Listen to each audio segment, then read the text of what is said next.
అందరికీ సంక్రాంతి శుభాకాంక్షలు అండి. ఇక్కడికి వచ్చిన వాళ్ళందరికీ కూడా ఈ సినిమాని ఇంత బాగా ఆదరించిన ప్రతి ప్రేక్షకుడికి అందరికీ కూడా చాలా చాలా చాలా థ్యాంక్స్ అండి. ఎందుకంటే ఇది నాకు కొంచెం స్పెషల్, నాకైతే స్పెషల్ సంక్రాంతి. ఎందుకంటే ఈ సంక్రాంతికి నేను నలుగురిని నవ్వించే అవకాశం నాకు వచ్చింది ఈ సినిమాలోనేనండి. నిజంగా నాకు very happy Sankranti. Thank you తమ్ముడు. కిషోర్ని నేను ఎప్పుడు ఇంతమంది చిత్రలహరి అయ్యి చేసేటప్పుడు కిషోర్ని అంటూ ఉండేవాడిని, నీది రియల్ లైఫ్లో చాలా స్పాంటేనియస్. తనను కలిస్తే అరగంట మాట్లాడామంటే మనం ఆల్మోస్ట్ అరగంట కూడా నవ్వుతూనే ఉంటాం. అంత నీట్గా ప్రజెన్స్ ఆఫ్ మైండ్ ఉంటుంది. వేసే డైలాగులన్నీ కూడా మన అంత నీట్గానే ఎంటర్టైన్ చేస్తాయి. ఎక్కడ ఎవరిని హర్ట్ చేసేలా ఉండవు ఏమి. నాకు చాలా ఇష్టం తిన కామెడీ ఎందులో పెడతాడని. అలాగే ఇంకా రవి గారిది నాది అంటే చాలా కాలం నుంచి ఫ్రెండ్షిప్ అండి. The most original frank human being నేను చూసింది రవితేజ్ గారిని. రవితేజ్ గారికి ఒక విషయంలో చాలా పుణ్యం ఉంటుందండి. ఎందుకంటే అది ఆయన టైం ఆయన వేస్ట్ చేసుకోకపోవడంతో పాటు మన టైం ఆయన వేస్ట్ చేయరు. అది నాకు బాగా నచ్చింది.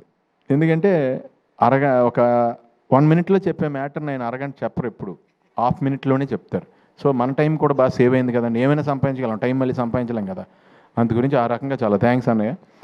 అండ్ నేను ఎప్పుడైనా మా షూటింగ్ కాకుండా ఎప్పుడన్నా ఎవరినన్నా కలుద్దామంటే నేను కలిసేది ఆయనేనండి, రవితేజ్ గారిని. So most original human being. ఆయన ఎనర్జీ అయితే ఇంక ఇంపాసిబుల్ అండి, ఎవరైనా టచ్ చేయలేం కూడా. 100 మంది ఉన్నా సరే ఆయన ఒకసారి ఏంట్రా అంటే ఇంకా అటే వెళ్ళిపోద్ది అంతే, ఇంకా అవుట్. అదేదో ఇంకా అది రాసే డైలాగులో కానీ ఇంకా అది ఏం చేయలేము. ఇంకా ఆయనకి సెంటిమెంట్ క్యారెక్టర్ ఇచ్చినా సరే అదే ఫ్లో వస్తుంది, ఏకంగా ఇంక డామినేట్ అయిపోద్ది అది.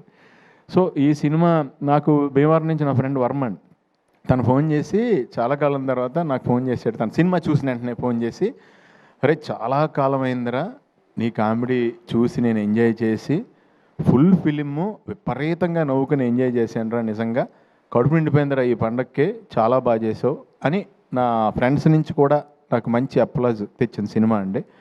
అలాగే సుధాకర్ గారు, మీరు అందరూ ఇప్పుడు చూశారు కదా, సుధాకర్ గారు ఎంత ప్యూరో. మీకు ఇంకోటి ఏంటంటే చెప్పేశారు వెంటనే, ఆయన చేయి కూడా చూపించారు. సో అంత ప్యూరెస్ట్ ప్రొడ్యూసర్ మాకు ఆయన. మీకు ఎప్పుడు బాగా డబ్బులు రావాలని మనస్ఫూర్తిగా కోరుకుంటాను సార్, పేరు డబ్బు రావాలని. అలాగే అనయ్య, మీరు అంటే ఇప్పుడు ఇందాక నేను ఇక్కడ కనపడినప్పుడు, ఇక్కడ కెమెరా నా మీదకి వచ్చినప్పుడు ఇక్కడ కనపడినప్పుడు నన్ను చూసుకుని నాకు అర్థమైందండి అన్నయ్య, మీరు సినిమాలో నాకు ఎంత బాగా లైటింగ్ చేశారో. అంత శ్రమ తీసుకుని నా మీద 4 లైట్లు ఎక్కువ వేశారు. ఇక్కడ కామన్గా పెట్టారు కాబట్టి నేను అంత గ్లోగా కనపడలేదు. సో చాలా థ్యాంక్స్ అన్నయ్య. ఈ సినిమాలో నేను కొత్త షాట్ ఒకటి మీరు చూశాను. నేను చాలా కాలం ట్రావెల్ అయ్యాను మీతో. రవితేజ్ గారు ఒక సిచ్యువేషన్లో తల తిరిగిపోద్దంటే ఆయనతో పాటు లొకేషన్ కూడా తిరిగింది. అది ఎలా చేశారు అన్నయ్య అని ఇందాకనే అడిగాను నేను. చాలా బాగుంది అన్నయ్య, షాట్ చాలా బాగుంది. ఇంకా ప్రకాష్ గారి గురించి చెప్పక్కర్లేదు మనం. ఒక పూర్ మెన్ గుడ్స్ ఏదన్నా మీరు సెట్ అయిందంటే ఆ పూర్ మెన్స్లో రిచ్గా ఉంటుంది ఆ సెట్. అంత నీట్గా ఏ రకంగా కాంప్రమైజ్ అవ్వకుండా చేస్తారు ఆయన. సో ఇలా మురళీధర్ గౌడ్ గారితో పాటు అలాగే రోహన్, అందరు కాంబినేషన్, డింపుల్ గారు అందరూ ఎక్స్ట్రాడినరీగా చేశారు ఈ సినిమాలో. నాకు ఆ సినిమా చూసినప్పుడు నిజంగా డింపుల్ గారు మిమ్మల్ని చూసి కొంచెం భయం వేసింది కూడా. అంటే ఒక టఫ్ సిచ్యువేషన్లో కోపంగా అలా చూస్తారు కదా, ఆ కళ్ళు చూసి ఎప్పుడైనా ఇంట్లో అయినా పెద్ద పెంట అయిపోద్దా, ఏమైనా గొడవ అయిపోద్దా, దొరికేసినట్టేనా అనుకున్నా. నేను విపరీతంగా ఎంజాయ్ చేసిందండి. చాలా కాలం తర్వాత నేను పట్టుపట్టు నవ్వేశాను. నా సీన్లు చూసినప్పుడు నాకేమీ అంత అది అనిపించింది. నేను చేశాను కాబట్టి నాకు అంత ఇది కాదు.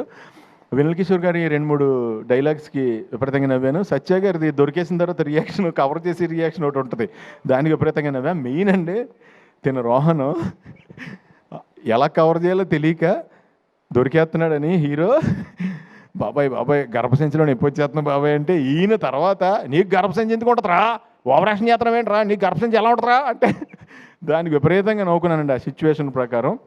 ఈ సినిమాని ఇంత బాగా ఆదరించినందుకు చాలా చాలా థ్యాంక్స్. ఈ సినిమా నాకు కూడా 10 మందిని ఇంకా బాగా నవ్వించాలి, ఇంకా ఎక్కువ నవ్వించాలి అంటానికి నన్ను కూడా ఎంకరేజ్ చేశారు. అష్క గారు కానీ, ఆవిడ క్యారెక్టర్ కూడా చాలా ఎలిగెంట్గా చేశారు ఆవిడ. అలాగే తారక్ పొన్నప్ప ఆయన కూడా ఆయన సైడ్ చాలా బాగా చేశారు. సత్య గారు ఇంకా వెన్నెల కిషోర్ గారు నేను చెప్పేది ఏమీ లేదు, ఇంకా వాళ్ళు దాంట్లో వేరే లెవెల్లో ఇది వెళ్ళారు. అండ్ మన గెటప్ సీన్ కూడా ఆయన కాంబినేషన్లో కూడా చేశాను నేను అక్కడ. అందరం కూడా ఇదండి జనరల్గానే రవి గారి షూటింగ్ అంటే ఇప్పుడు ఆయనతో మనం మాట్లాడుతుంటే ఎలా ఉంటుందో షూటింగ్ చేసినప్పుడు కూడా పెద్ద ఏదో బీభత్సమైన షూటింగ్ జరుగుతుంది ఇక్కడ అన్నట్టు ఉండదు, పండగలానే ఉంటుంది. సో నాకు హ్యాపీ ఏంటంటే ఈయన రేస్ కారు అంత ఎనర్జీ, ఆ కార్ని రేస్ గ్రౌండ్లోకి తీసుకెళ్ళాలి. దాన్ని కూరగాయలు కొనుక్కోవడానికి లేదంటే వేరే చోటకి ఆ రేస్ కారును వాడపోవడం బెటరు. నువ్వు కరెక్ట్గా ఫ్యామిలీ రేస్లో పెట్టి ఆ రేస్లో విన్ అయ్యేవు తమ్ముడు. All the best, wishing you all success for ever. All the best అండి అందరికీ, మీ అందరికీ కూడా పేరు పేరున ఆల్ ద బెస్ట్. ఎవరైనా మర్చిపోయి ఉంటే నన్ను క్షమించండి. Thank you so much. Thank you Sunil garu. Stage మీదే ఉండవలసిందిగా రిక్వెస్ట్ చేస్తున్నాం అండి. మరి ఇంతకుముందు కింద మిస్ అయిపోయింది ఆ క్వశ్చన్. మరి అందరూ మమ్మల్ని అడిగావు, సునీల్ గారిని అడగకపోతే ఎలా అంటున్నారు. మరి మీకు కూడా అంతర్ముఖ శత్రువు ఉంటుంది కదా, ఏ విషయంలో టెంప్ట్ చేస్తుంది మిమ్మల్ని బాగా? ప్రతి విషయంలోనేనండి నా లైఫ్లో. నేను ఎప్పుడు ఓ ఫుడ్ చూస్తే ఇమీడియట్గా తినేద్దాం అనుకుంటా. ఓకే. విపరీతం ఆపుకోలేను నేను, ఫుడ్ తినకుండా ఉండలేను. నాదే కాదు పక్క వాళ్ళది కూడా తినేద్దాం అనుకుంటాను అనమాట నేను. సో దాంట్లో ఈయన చెప్పినట్టు సినిమా ఎండింగ్ మెసేజ్ చెప్పారు, మరి ఈయన ద్వారా ఆయన చెప్పించారు, ఈయన చెప్పారు అది. అవును. మనలో సెకండ్ ఒకడు ఉంటాడు చూడండి, ఎస్, వాడిని వినటం స్టార్ట్ అయ్యాకనే నేను సన్నబడ్డా. ఆ టెంప్టింగ్ని కట్ చేశారు. వాడిని ఎక్కువ వినేయటం వల్ల నాకు ఈ మధ్యన ఏమైందంటే నన్ను బాగా చీట్ చేస్తుంది ఏంటో నాకు అర్థమైపోయింది నా లైఫ్లో. నా కళ్ళు నన్ను ఎప్పుడు చీట్ చేస్తున్నాయి, అంత గురించని కళ్ళు చెప్పేది నమ్మకుండా ఆయన చెప్పారు చూడండి, సెకండ్ పర్సన్ మనలో ఒకడు ఉంటాడు చూడండి, మనకి రియల్గా జాగ్రత్త చెప్పాడు, ఆయన వింటాం మొదలెట్టాను ఈ మధ్యన. ఓకే, అక్కడైతే బ్యాడ్ పర్సన్ అనమాట, ఇక్కడ ఈయన లోపల ఉన్న పర్సన్ గుడ్ పర్సన్. అది సంగతి మొత్తానికి అర్థమైంది. అంటే ఏం లేదండి, మనకి ఏదైతే సుఖం ఇద్దాం అనుకుంటాడో వాడు ఆల్వేస్ బ్యాడ్ పర్సన్ నాకు, నాలో ఉన్నాడు. కరెక్ట్. ఒకడు ఎవడైతే నాకు ఏదైతే నన్ను కష్టపెడదామని ట్రై చేస్తున్నాడో వాడే నాకు పేరు తెచ్చాడు, ఆడే నాకు good person. Wow, wonderful wonderful. Thank you so much Sunil garu. Stage మీద ఉండవలసిందిగా రిక్వెస్ట్ చేస్తున్నాం అండి. Now we would like to invite our producer Sudhakar Cherukuri గారిని స్టేజ్ మీదకి రావాల్సిందిగా రిక్వెస్ట్ చేస్తున్నాం. SLVC CEO విజయ్ కుమార్ చాగంటి గారిని స్టేజ్ మీదకి రావాల్సిందిగా కోరుతున్నాం అండి. అండ్ AS ప్రకాష్ గారిని, ప్రసాద్ మురెల్ల గారిని స్టేజ్ మీదకి రావాల్సిందిగా కోరుతున్నాం.